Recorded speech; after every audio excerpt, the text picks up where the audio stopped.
Hello बायोलॉजिन्स, welcome back to my YouTube channel. So कैसे हैं आप सब। आई होप कि आप सबकी नीट की तैयारी बहुत अच्छी चल रही होगी।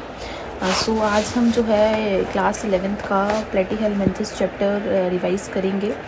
सो इसमें हम जो है डिटेल में एनसीईआरटी का रिवाइज़ करेंगे, बिकॉज इसमें से कुछ एक दो क्वेश्चंस बहुत इंपॉर्टेंट बनते हैं जो कि नीट में आते हैं। तो ये है हमारा नीट का जो मैंने स्क्रीनशॉट यहाँ पे लगाया है। सो अभी हम शुरू करेंगे नीट का। डिटेल में हम प्लेटीहेल्मिन्थेस पढ़ेंगे। इससे पहले कि बाकी वीडियोस जो है ऑलरेडी अपलोडेड है, तो आप वो भी चेकआउट करिएगा ज़रूर। तो प्लेटीहेल्मिन्थेस जो है हम एनिमल किंगडम में पढ़ते हैं, ठीक है। प्लेटीहेल्मिन्थेस की जनरल कैरेक्टरिस्टिक्स क्या है, कैसे वो मतलब जो प्लेटीहेल्मिन्थेस होती है उनकी जो बॉडी होती है वो डोर्सोवेंट्रली होती है, ठीक है, और फ्लैटेंड बॉडी होती है। क्योंकि इनकी बॉडी फ्लैटेंड होती है इसलिए इनको जो है फ्लैटवॉर्म्स कहा जाता है, ठीक है। तो इनका नाम फ्लैटवॉर्म्स क्यों पड़ा, क्योंकि इनकी बॉडी फ्लैट होती है यानी फ्लैटेंड होती है, ठीक है। आगे हम बात करते हैं अगर इनके नेचर की, डिटेल में पढ़ते हैं। जो प्लेटीहेल्मिन्थेस होते हैं वो मोस्टली जो है एंडोपैरासाइट्स होते हैं। कुछ फ्री लिविंग भी होते हैं जैसे कि प्लेनेरिया, ओके। अगर ऑर्गेनाइजेशन की बात करें तो इनमें आपको ऑर्गन्स देखने को मिलेंगे, यानी इनमें ऑर्गन लेवल ऑफ ऑर्गेनाइजेशन देखने को मिलेगी।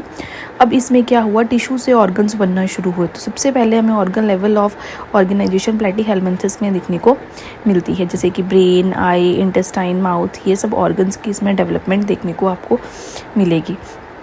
प्लेटीहेल्मिन्थेस जो है ट्रिप्लोब्लास्टिक इन नेचर। अब ट्रिप्लोब्लास्टिक क्यों है, हम हर एक पॉइंट को डिटेल में पढ़ रहे हैं। ट्रिप्लोब्लास्टिक ये इसलिए है क्योंकि इसके सेल्स है वो 3 जर्म लेयर से बने हैं, एक्टोडर्म, एंडोडर्म और मेसोडर्म। जो भी सेल्स जो है अगर इन 3 लेयर से बने हैं तो मीन्स ट्रिप्लोब्लास्टिक, 3 लेयर ट्रिप्लोब्लास्टिक, ठीक है। इसलिए इन्हें हम ट्रिप्लोब्लास्टिक कहते हैं। क्योंकि इनमें सिलोम एब्सेंट होता है इसलिए एसिलोमिड्स होते हैं, ठीक है। फ्लैटेंड बॉडी होती है तो इन्हें फ्लैटवॉर्म्स कहते हैं। सिलोम एब्सेंट होता है इसलिए इन्हें एसिलोमिड्स कहते हैं। क्योंकि इनमें तीनों जर्म्स लेयर पाई जाती है, that's why these are the triploblastic in nature. अब इनकी जो बॉडी है, बिकॉज ये पैरासिटिक होते हैं, इनकी बॉडीज़ पे आपको कुछ हुक्स देखने को मिलेंगे और सकर्स देखने को मिलेंगे। हुक्स का मतलब क्या होता है, हुक्स क्या करेंगे,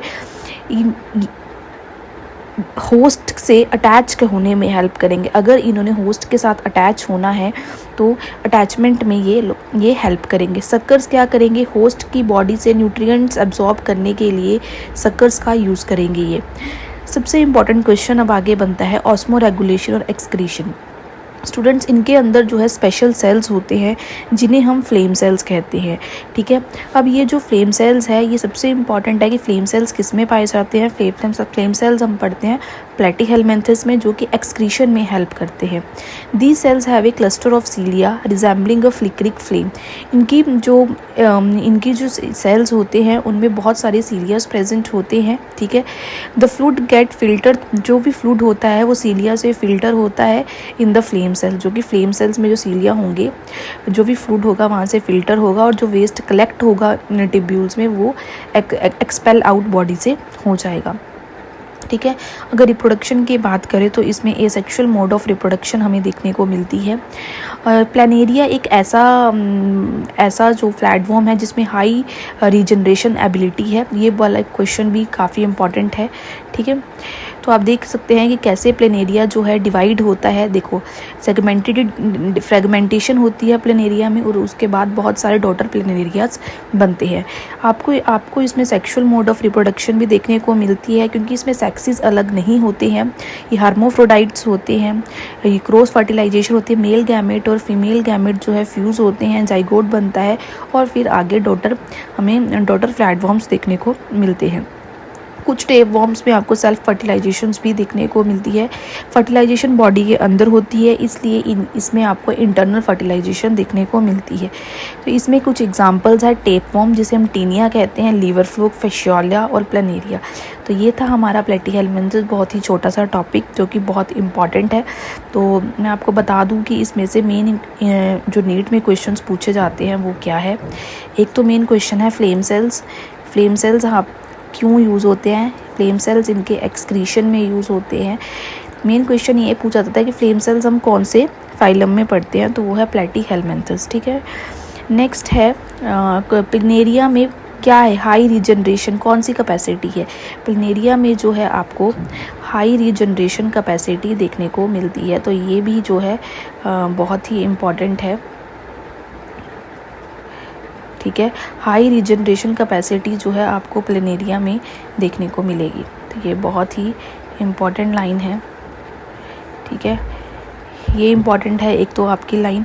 और हुक्स और सक्कर्स आपको कहाँ देखने को मिलते हैं, हुक्स और सक्कर्स आपको प्लेटीहेलमिन्थस में देखने को मिलते हैं। इनके एग्जांपल्स आपने याद करने हैं, टीनिया और फेशियोला। ठीक है, एंडोपैरासाइट्स आपको कहाँ देखने को मिलेंगे, एंडोपैरासाइट्स भी आपको प्लेटीहेलमिन्थस में हमने पढ़े हैं। तो ये थे कुछ इंपॉर्टेंट क्वेश्चंस जो कि नीट में पूछे जा सकते हैं। Thank you so much. तो मिलते हैं नेक्स्ट फाइलम के साथ। Thank you.